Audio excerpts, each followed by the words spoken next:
السلام علیکم ورحمۃ اللہ وبرکاتہ۔ آپ یوٹیوب چینل دیکھ رہے ہیں، میں خرم خوشی۔ ہم جس بیسیکلی سوسائٹی میں، جس کلچر میں، جس معاشرے میں ہم رہتے ہیں نا، وہاں لوگوں کا بڑا رجحان ہے کہ مسجدوں میں پیسہ لگایا جائے، صدقہ جاریہ ہو جاتا ہے۔ بہت اچھی بات ہے، لیکن میں نے ایک چیز بڑی نوٹس کی ہے ڈیپلی، کہ مسجدیں بہت ہیں، نمازی کم ہیں۔ اب ہمیں مسجدوں میں پیسہ لگانے کی میرے خیال سے ضرورت نہیں بنتی، نمازی بڑھنے چاہیے، نمازیوں کو زیادہ نمازیوں کو ہونا چاہیے۔ اچھا، بیماریاں بڑھ گئی ہیں، اموات بڑھ گئی ہیں، قبرستان تھوڑے ہوتے جا رہے ہیں۔ میں عموماً جاتا ہوں جنازوں میں، تدفین پہ، تو دیکھتا ہوں جگہ مشکل سے مل رہی ہے، یا جگہ مل رہی ہے تو پر جو تعویذ بنتا ہے وہ بڑے چھوٹے چھوٹے بنا رکھے ہیں۔ صحیح ہے نا؟ تو کیا آپ لوگ نہیں سمجھتے کہ ہمارا یہ پیسہ جو ہم مسجدوں پہ لگا رہے ہیں بیسیکلی، اور یہ سوچ کے لگا رہے ہیں کہ قیامت تک ہمارا صدقہ جاری رہے گا، اور پتہ نہیں ہم نے ایک شاید مسجد کو ہی اپنا ذریعہ سمجھ رکھا ہے بخشش کا۔ تھوڑا سا ہمیں اس کو تبدیل کر لینا چاہیے، سوئچ آن کر لینا چاہیے کہ اب ہم جگہ قبرستان کے لیے جگہ خریدیں۔ ایک بندہ نہیں خرید سکتا، کوئی بات نہیں، آپ 5-7 بندے مل کے 2-4 مرلے جو بھی قبرستان کے ساتھ جگہ خالی ہے، کوئی گھر خالی ہے، کوئی پلاٹ خالی ہے، آپ وہ قبرستان کو ڈونیٹ کر دیں۔ 5-7 بندے مل کے پیسہ ملائیں، کسی ایک بندے کے نام پہ خرید کے آپ ڈونیٹ کرتے ہیں، اللہ تو جانتا ہے کہ ان سب کا شیئر ہے، حصہ ہے اس میں۔ صحیح ہے نا؟ تو میرا خیال ہے یہ زیادہ بہتر ہے۔ اچھا، پھر مسجدوں میں جب ہم پیسہ لگاتے ہیں تو ہم بڑے کانشیس ہوتے ہیں، اور کوشش یہ ہوتی ہے کہ اس کی بنیادوں میں پیسہ لگ جائے، کہ بنیادوں سے تو نہیں نکلے گا نا قیامت تک، کہ یار صدقہ جاریہ رہے گا۔ ارے بھائی، وہ آج اپنے جو قبرستان کو جگہ لے کے دے دی نا، اب اس پہ تدفین ہوتی رہے گی، قیامت تک ہوتی رہے گی تدفین۔ اس پہ کوئی کنسٹرکشن کی ضرورت بھی نہیں ہے، آپ نے صرف زمین لے کر دے دی، کنسٹرکشن کرنے والا تو خود ہی آئے گا، دفنائے گا اپنے لوائقین کو، جو بھی ہیں ان کے رشتہ دار جو فوری ہوئی ہے۔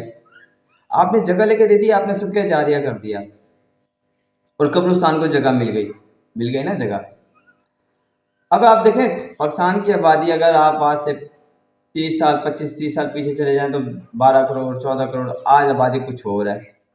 اگر آبادی بڑی ہے تو شرح اموات بھی بڑی ہے کہ نہیں بڑی؟ اگر آبادی بڑی ہے تو شرح اموات بھی بڑھ گئی۔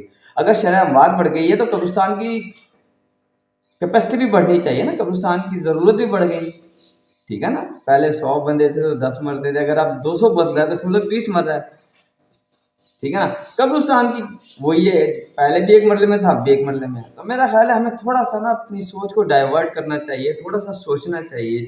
ہم وہی لکیر کے فقیر بن کے چلتے رہتے ہیں۔ میرے والد صاحب دیوبندی تھے تو میں بھی دیوبندی ہوں، میرے والد صاحب اہل حدیث تھے میں بھی اہل حدیث ہوں، میرے والد صاحب بریلوی تھے میں بھی بریلوی ہوں۔ کیوں بھائی ایسا کیوں ہے؟ میرے دادا دادی کبھی جاتے تھے دربار میں مانگنے، میرے والد صاحب والدین جاتے تھے میں بھی جاتا ہوں، بھائی کیوں؟ ہم تحقیق تو کریں کہ کیا ہم رائٹ ٹریک پر ہیں، صحیح راستے پر چل رہے ہیں کہ نہیں۔ ایسا نہیں کہ ہمارے آبا اجداد کچھ غلط راستے پہ چل رہے تھے، ہم اسے کریکٹ کر لیں۔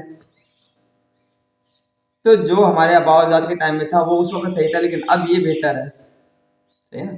تو میرا خیال ہے ہمیں تھوڑا سا سوئچ آن کرنا چاہیے۔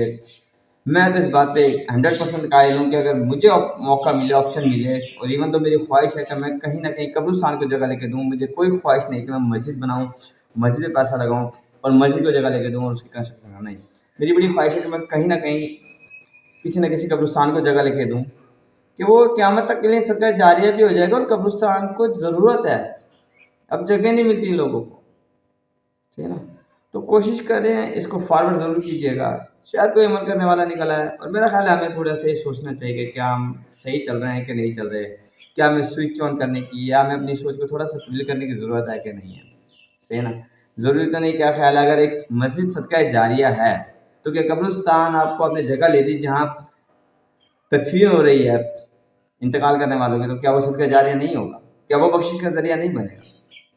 اور یاد رکھیں، کوشش کریں کہ وہ ایمانداری، سچ اور حق کی کمائی سے ہو، کیونکہ اللہ پاک نے کہیں نہیں کہا اگر بے ایمانی، دھوکے بازی، رشوت، ملاوٹ، سود پہ کیے ہوئے کاروبار کے پیسے سے، ناجائز پیسے سے آپ میرے راہ میں انویسٹ کریں، صدقہ خیرات کریں، اللہ پاک نے کہیں نہیں ایسا فرمایا۔ یاد رکھیے گا میری بات، ٹھیک ٹھیک ہے نا.